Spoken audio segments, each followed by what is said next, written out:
Bienvenue à tous, je suis ravie de vous accueillir sur mon podcast. Je m'appelle Audrey Martinez, je suis créatrice de contenu et auteure de romans.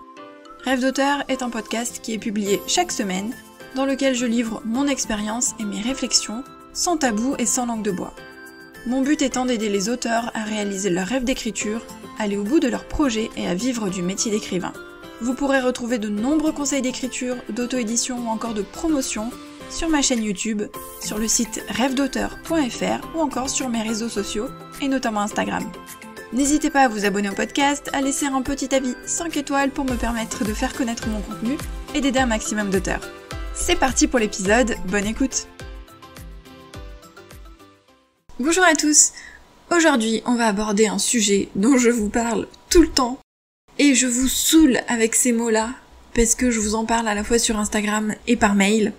C'est le plaisir d'écrire. Bon, ok, vous l'aviez vu dans le titre, donc il n'y a pas de suspense, mais quand même, laissez-moi faire mon intro. Le plaisir d'écrire. Alors, ça paraît con comme ça paraît facile, ça paraît simple, mais je vous assure que c'est hyper, méga, supra important. Pourquoi c'est important? Parce que ça fait 4 ans que j'ai publié mon premier roman, et autant vous dire qu'en 4 ans, j'ai vu beaucoup d'auteurs abandonner. J'ai vu énormément d'auteurs tout lâcher, mais complètement quitter, en fait, l'écriture et le métier d'auteur. Quitter les réseaux sociaux, abandonner, laisser tomber. J'ai vu plein d'auteurs lâcher en cours de route et ne pas terminer un roman. J'ai vu beaucoup d'auteurs se plaindre, râler et vouloir abandonner. Des auteurs qui avaient la page blanche, qui n'arrivaient pas à écrire, qui n'arrivaient pas à vendre leur roman, qui n'arrivaient pas à faire leur promotion. Bref, j'ai vu vraiment énormément de personnes qui ont tout lâché. Et je pense que ces personnes-là avaient 2 problèmes. D'une part, c'est qu'elles n'avaient pas un état d'esprit assez costaud, à ce moment-là en tout cas. Et ça, je vous en avais déjà parlé, je pense que l'état d'esprit, le mental, c'est vraiment très important, puisque c'est ce qui permet d'avancer même quand rien ne va. Et la seconde chose, c'était, je pense qu'elles avaient perdu de vue le plaisir d'écrire, ou qu'elles n'avaient pas le plaisir d'écrire. En fait, le plaisir d'écrire, c'est la base.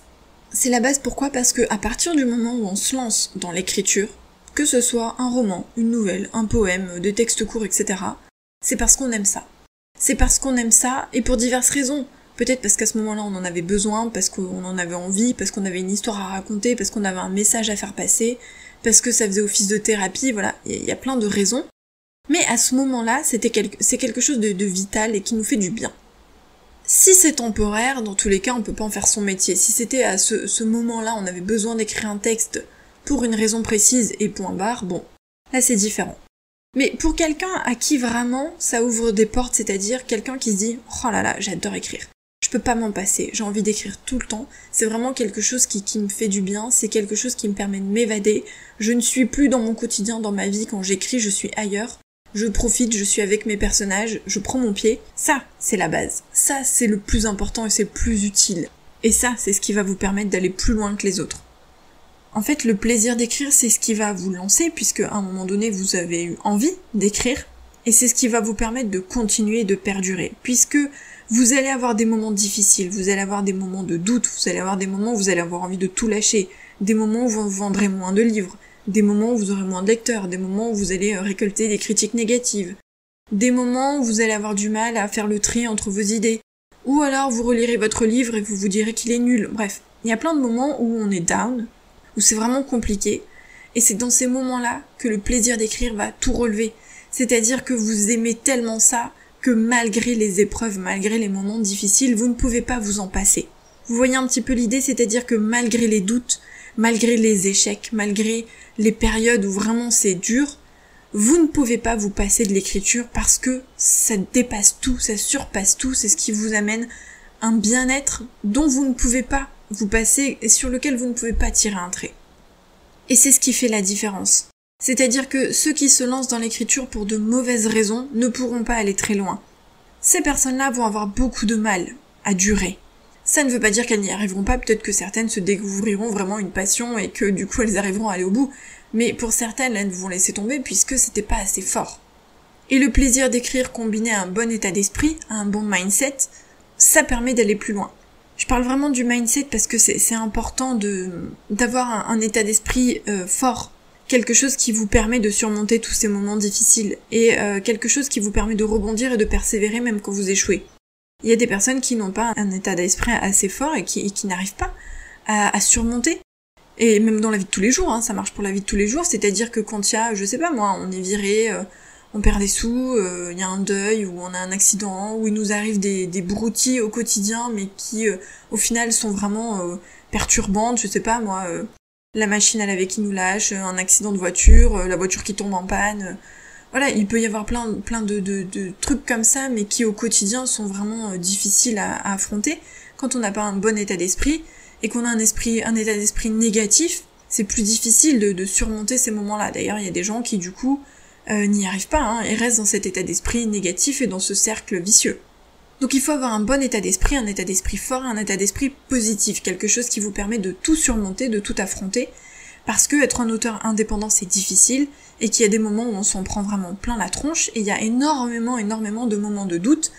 Donc avoir l'état d'esprit positif, l'état d'esprit fort, et le plaisir d'écrire, c'est le combo gagnant pour pouvoir aller plus loin.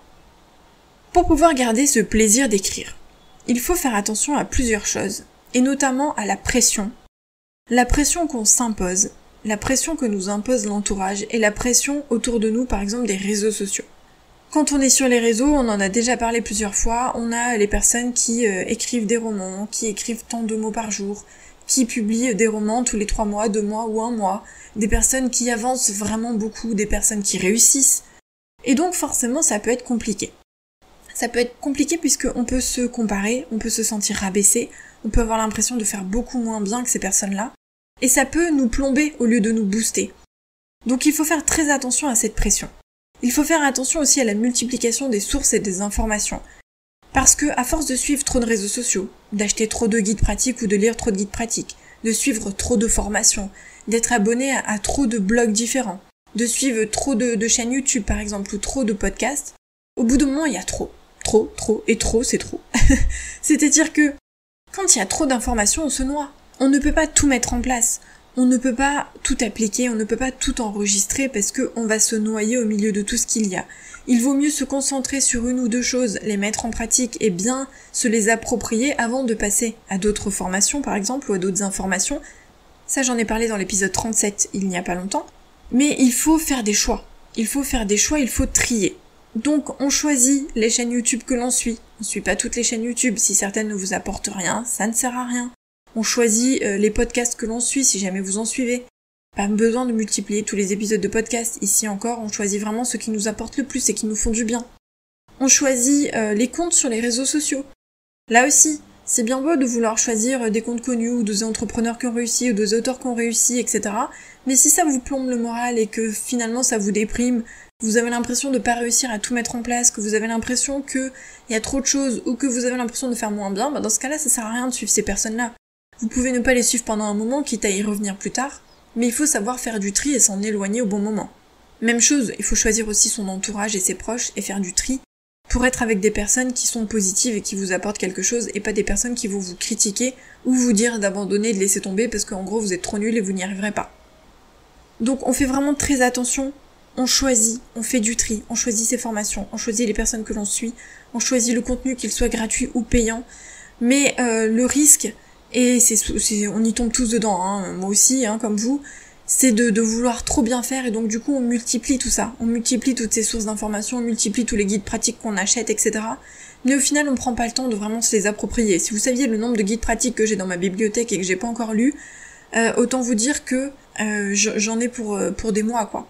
Donc il faut pas multiplier tout ça. On prend un guide pratique, on le lit, on surligne, on le met en pratique, on se fait des fiches pourquoi pas, et ensuite on passe à un autre. Et même chose pour les formations. Tout ça pour vous dire que cette pression, cette multiplication des sources et des informations, c'est quelque chose qui peut vous faire perdre le plaisir d'écrire. Parce que j'ai vu plein d'auteurs en fait qui se prennent la tête avec tout ça.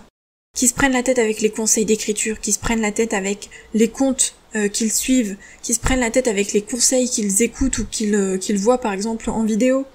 Et qui finalement, en essayant de tout mettre en place ou en essayant de tout suivre ou juste en suivant ces formations, on oublie l'essentiel qui est le plaisir d'écrire, qui est ce besoin d'écrire une histoire, ce besoin d'être avec ces personnages, et c'est ça la base en fait, tout le reste n'a pas d'importance. Oui, c'est important de se former, c'est important d'améliorer son écriture, d'améliorer sa gestion des réseaux sociaux, etc. évidemment. Mais là encore, c'est à petite dose, en choisissant correctement le contenu qu'on va suivre. Mais si ça devient trop oppressant et qu'on se noie au milieu de tout ça, c'est qu'on a mal choisi, qu'on a mal fait son job quelque part. Puisque si tout ça, ça annihile le plaisir d'écrire, c'est qu'il y a un souci. La base, c'est l'écriture, la base, c'est d'avoir envie d'écrire, la base, c'est de prendre du plaisir en écrivant, de prendre du plaisir à réfléchir à ses histoires, à écrire ses histoires, à être avec ses personnages, et en second, on a tout ce qui est formation, information, contenu, etc. Il faut pas que ça passe avant, et il faut pas que ça vous empêche d'écrire. Combien d'auteurs passent des années sur un bouquin parce que, justement, ils n'y arrivent pas, parce qu'ils sont bloqués, parce que du coup, ils ne savent plus comment faire. Et ça, c'est parce qu'ils ont perdu de vue la base, perdu de vue ce besoin et ce plaisir d'écrire, perdu de vue ce qui les a fait se lancer dans l'histoire. Alors, il y a plein de raisons pour lesquelles on a peut-être envie de faire des pauses ou d'abandonner une histoire. J'en avais déjà parlé dans un vieil épisode, c'est un des premiers épisodes du podcast, c'était sur l'abandon et sur les échecs, donc je vous invite à aller l'écouter. Donc évidemment, il y a des moments où on va mettre de côté une histoire et c'est pas grave. Mais à partir du moment où tout ce qu'il y a autour nous prend trop la tête au point de plus pouvoir écrire, c'est qu'il y a un souci, il faut se poser les bonnes questions. Donc n'oubliez pas, avant le contenu, avant les formations, avant les réseaux sociaux, avant tout ce qu'il y a autour, c'est l'écriture, vos histoires, vos personnages qui comptent, et c'est le plaisir que vous prenez à écrire, le plaisir que vous avez. Oubliez les 5 sens, les adverbes, la typographie, tout ce dont on vous bassine tout le temps, tout ce qu'on vous rabâche au quotidien. Prenez du plaisir à l'écriture, vous aurez tout le temps ensuite de penser à tout ça au moment des relectures, etc. De penser à tous les conseils que vous avez entendus, encore une fois en faisant le tri, évidemment. Mais vraiment, concentrez-vous sur ce plaisir que vous avez à écrire vos histoires, c'est le plus important. Voilà ce que je voulais vous dire dans cet épisode un peu plus court que d'habitude, et nous on se retrouve la semaine prochaine pour un nouvel épisode. Bye!